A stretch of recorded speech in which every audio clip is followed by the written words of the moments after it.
Genesis 1. In the beginning, God created the heavens and the earth. The earth was unformed and void. Darkness was on the face of the deep, and the Spirit of God hovered over the surface of the water. Then God said, "Let there be light," and there was light. God saw that the light was good, and God divided the light from the darkness. God called the light day, and the darkness he called night. So there was evening, and there was morning, one day. God said, "Let there be a dome in the middle of the water. Let it divide the water from the water." God made the dome and divided the water under the dome from the water above the dome. That is how it was. And God called the dome sky. So there was evening, and there was morning, the second day. God said, "Let the water under the sky be gathered together into one place, and let dry land appear."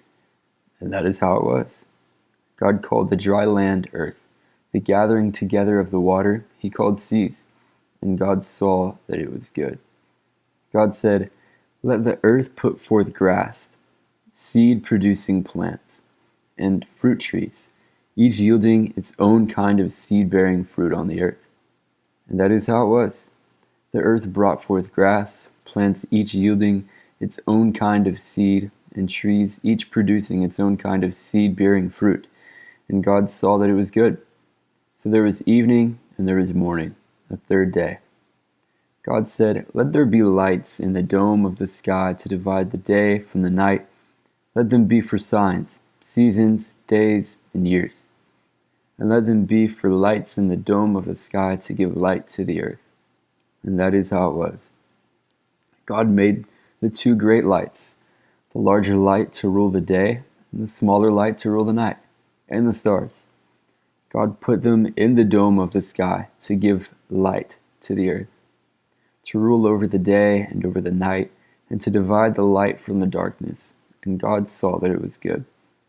So there was evening, and there was morning, a fourth day. God said, let the waters swarm with swarms of living creatures, and let birds fly above the earth in the open dome of the sky." God created the great sea creatures and every living thing that creeps, so that the waters swarmed with all kinds of them. And there was every kind of winged bird, and God saw that it was good. Then God blessed them, saying, "Be fruitful, multiply, and fill the water of the seas, and let birds multiply on the earth." So there was evening, and there was morning, a fifth day. God said, "Let the earth bring forth each kind of living creature, each kind of livestock, crawling animal, and wild beast." And that is how it was. God made each kind of wild beast, each kind of livestock, and every kind of animal that crawls along the ground. And God saw that it was good. Then God said, "Let us make humankind in our image, in the likeness of ourselves, and let them rule over the fish in the sea, the birds in the air, the animals, and over all the earth, and over every crawling creature that crawls on the earth." So God created humankind in his own image. In the image of God he created them. Male and female he created them. God blessed them.